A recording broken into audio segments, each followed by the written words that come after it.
Pete the Cat, The Great Leprechaun Chase by James Dean. Tomorrow is St. Patrick's Day, and Pete's teacher, Mr. G, is teaching about leprechauns. The only time you can catch one is on St. Patrick's Day. A leprechaun will bring you good luck, Mr. G says. Now everyone in class wants a leprechaun. Pete gets a great idea. He will open a leprechaun catching business.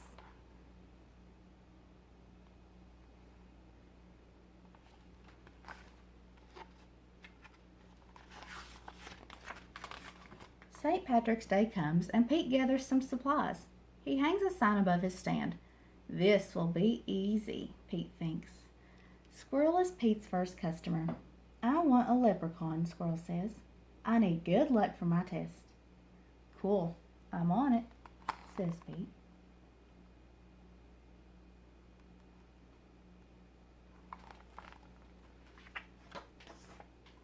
Pete has a plan. He will follow a rainbow until he finds a leprechaun. Finally, Pete arrives at the end of the rainbow and finds Clover, the leprechaun, next to a pot of gold.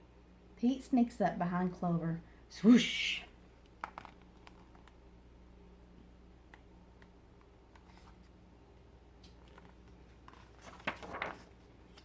But Clover is too fast. Did you think you could catch me so easily? He asked. Once there was a cat named Pete who thought nabbing some luck would be neat. Then he happened upon a smart leprechaun who he'll find quite tricky to beat. Clover disappeared in a puff of green smoke. Pete will need a new plan.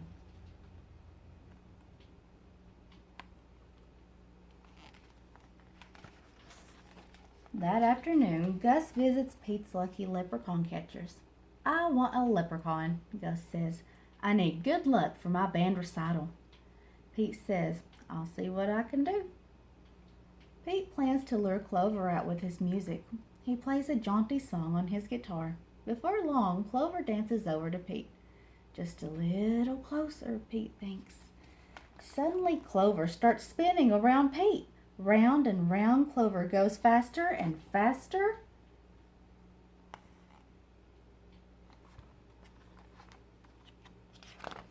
Oh no! Clover wraps up Pete with the rope. Pete has finally met his match, a crafty leprechaun he just can't catch. He'll never win, he'll never give in, or find something else to snatch. That evening, Callie visits Pete's lucky leprechaun catchers. I want a leprechaun, Callie says. I need good luck for my tennis match. Says Pete. St. Patrick's Day is almost over. There isn't much time left to catch a leprechaun, but Pete won't give up yet.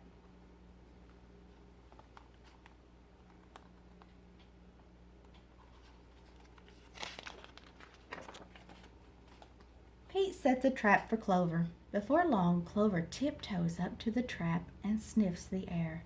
I love candy. He whispers, peering under the box. And Pete waits very quietly. Crash! Pete rushes over and checks underneath the trap, but it's empty. Clover skips away. Pete has tried many a plot, but still I haven't been caught. And isn't it dandy? I even got candy, while Pete ends up with squat. Pete has an idea. He follows the trail of spilled candy to Clover's secret hideout.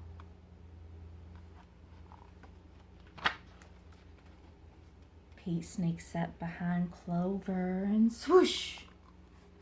Pete finally catches Clover!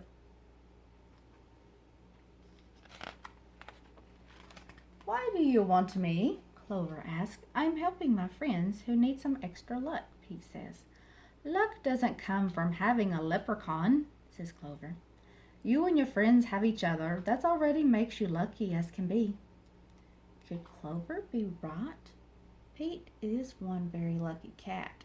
A very lucky cat doesn't need a lucky leprechaun. He lets Clover go.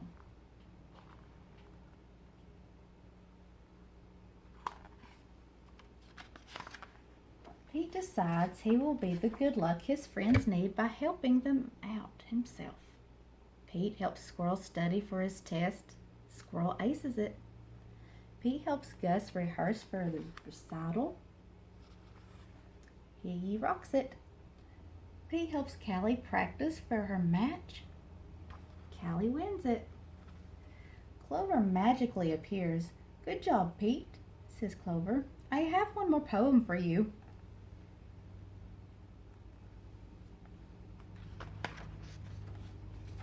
While Clover played hide and seek, Pete learned something unique. The luck that you make beats the luck that you take any old day of the week. Happy St.